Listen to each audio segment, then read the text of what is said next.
Okay, so that photograph would have been taken, you said you babysat her last of November to early December. Yes. So this would have been taken around that time. Yes. Is that right? Okay. And does Evelyn to you appear healthy here? Pardon? Was she healthy? Oh, yes. Okay. And was she walking? Yes. Okay.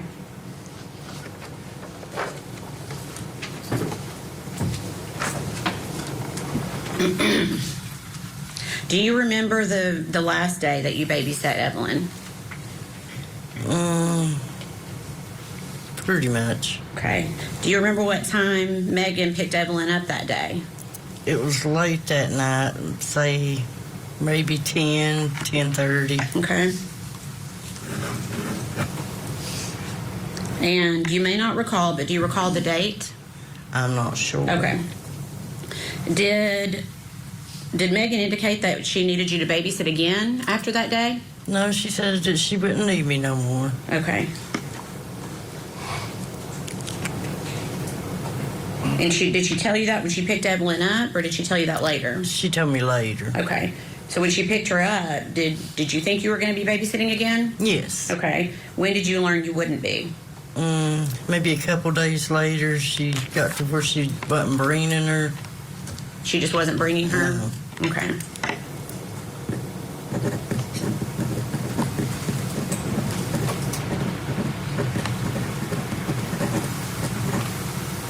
Okay. During the days that you watched Evelyn, did you have any concerns? Yes. Okay. What concerns did you have? She had a terrible diaper rash. Okay. When you say terrible, can you describe it, please? It was just really like sore looking, had marks through it, maybe scratches.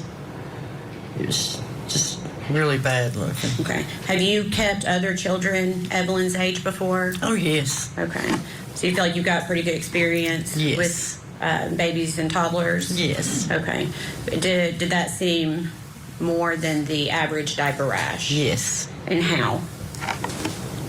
It was just, I'd never seen a diaper rash look that bad. Okay.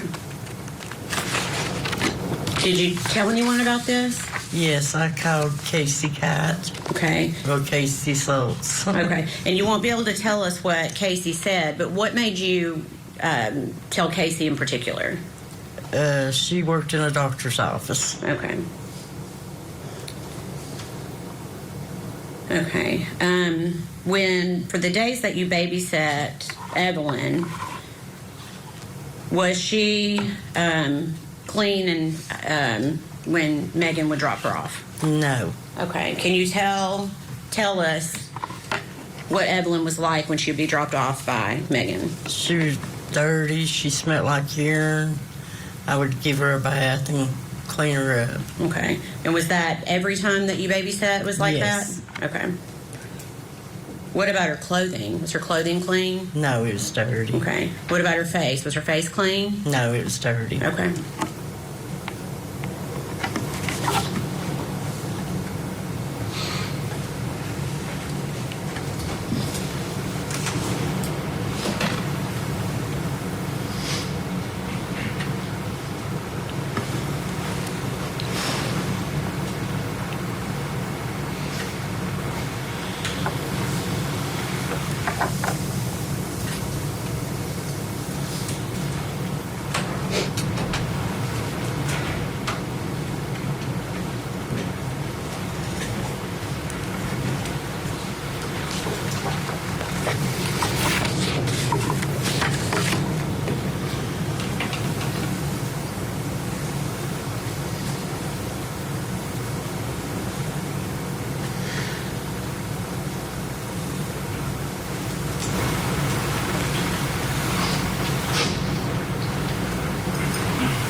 Pass the document to you.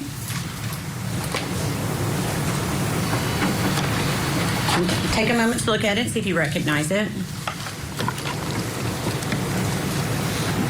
Yes. Okay, what is it? Text between me and Megan. Okay, what's the date of that? December the 21st. 2019? Yes. Okay. Is that a fair and accurate representation of the conversation between you and Megan on that date? Yes. We'd ask that be made exhibit number 90. Any objection? No, sir. Full exhibit 90.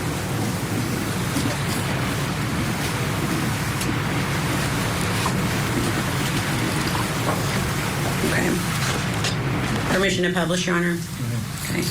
Before I put this up, do you remember discussing with Megan about payment Yes. for babysitting? Had Megan paid you prior to this date? No. Okay. Why not? Did she say why she wasn't paying you? She was supposed to be in a custody battle with, I guess, the baby's daddy. Okay. Did she eventually pay you? Yes, she And did. how did she pay you? She put it in a mailbox and sped out. Okay. You said sped out? Yeah, Okay. sped in her tires. Oh, okay. Okay. All right. I'm going to show you this conversation.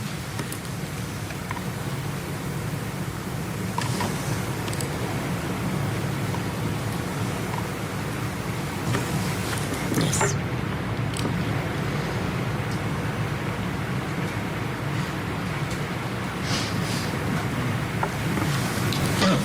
It's okay. Okay. So hoping it wasn't me. That's okay. Okay. Can you see that okay? Get a little bit bigger. Let's see here. There we go. Okay. So we've got the date of December 21st, 2019, and you're saying to her, I don't know why you don't want to pay me. I could sure use the money. I'm broke, out of gas. Please pay me. I hope I didn't do something to make you mad. And what does Megan say to you? She said, I'm sorry.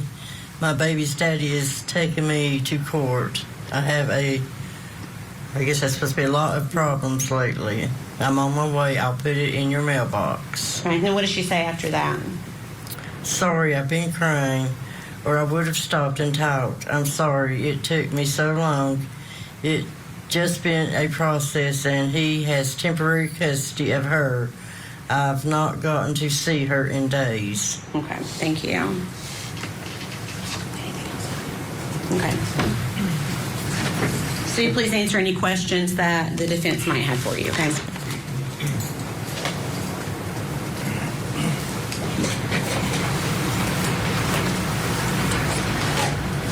Good morning. My name's Gene Scott. How are you? How well did you know Megan? Not well at all. Okay. Did you ever interact with her when she was at your sister's home and was part of No. foster care? No. So how many times did you meet her? Maybe 3. Okay. And the picture you took, you said was the last time you kept Evelyn. Yes. When was that? In, I realize you may not have the exact date, but you know in the month. December, I think. Okay. Was it fair to say it was after Thanksgiving? Yes. Okay. Do you remember the day of the week it was? I'm not sure. Okay. And there was some talk, testimony you said Megan later after that had told you that she wouldn't need you anymore. Is that right? Yes. Do you know, was that a week, 2 weeks, 3 weeks?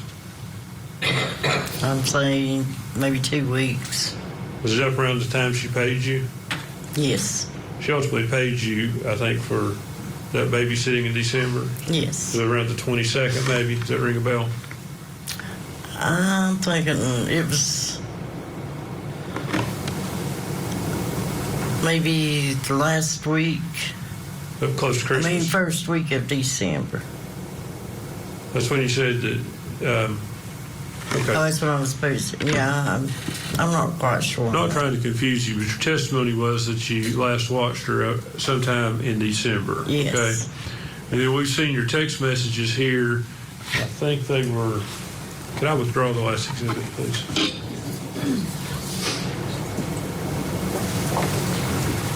So, December the 21st is when you texted her asking her about the money. Okay. So would it have been after that she told you she wouldn't need you any further? It could have been. Okay. Thank you, ma'am. Can we have just a moment? Yes.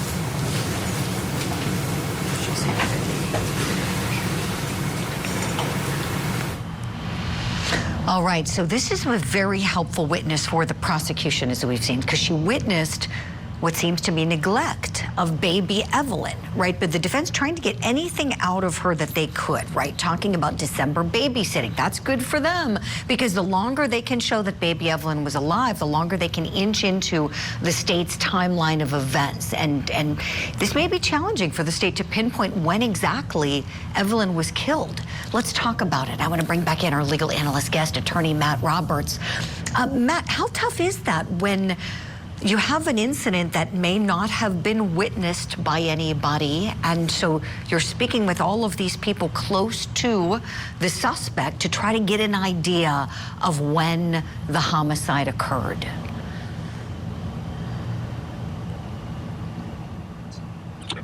Well, it certainly can be tricky, and obviously, as you've noted here, the uphill battle for the prosecution is establishing that this was not just simply a neglect situation. I mean, there are charges here that relate obviously to neglect and some abuse that may almost be conceded by the defense to some extent here, but obviously the goal here is to avoid conviction for the top count, for a first-degree murder count. So what the prosecution is trying to do is to use that evidence of the neglect surrounding the time that the child dies as a way to prove that this was an intentional act. It's tricky because the evidence really does cut both ways. There's an easy argument to be made for the defense here that yes, she was young, she didn't know what she was doing, she was just needed help here, and people couldn't help her, and she got frustrated, and that this was not an intentional act. So very tricky case for the prosecution to prove here. But again, you play with the cards you're dealt here, and that's what the prosecution has. So that's what they're trying to do. Mm-hmm. Right, Matt. Tell me, are you at all surprised that this case went to trial and wasn't worked out with a plea agreement?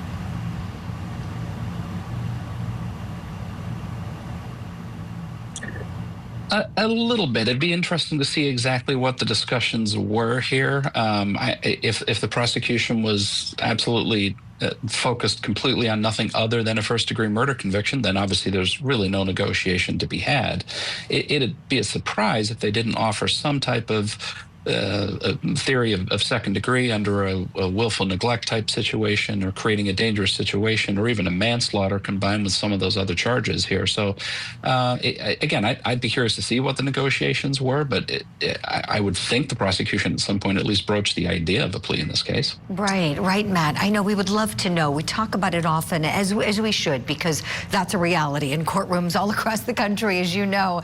As we're talking about this case at trial, lawyers are in the hallways negotiating plea agreements. And so here you have to wonder what was offered. And sometimes we do find out, depending on the circumstances. We'll find out later after a verdict whether there was a deal on the table. Tell me, what do you think would be a fair offer if you were the prosecutor on this case? What might be fair in order to resolve this with justice for Evelyn, also fairness to the defendant, and help for the victims, all the people who love the baby, who now are being put through the trauma of reliving all the details as testifying witnesses?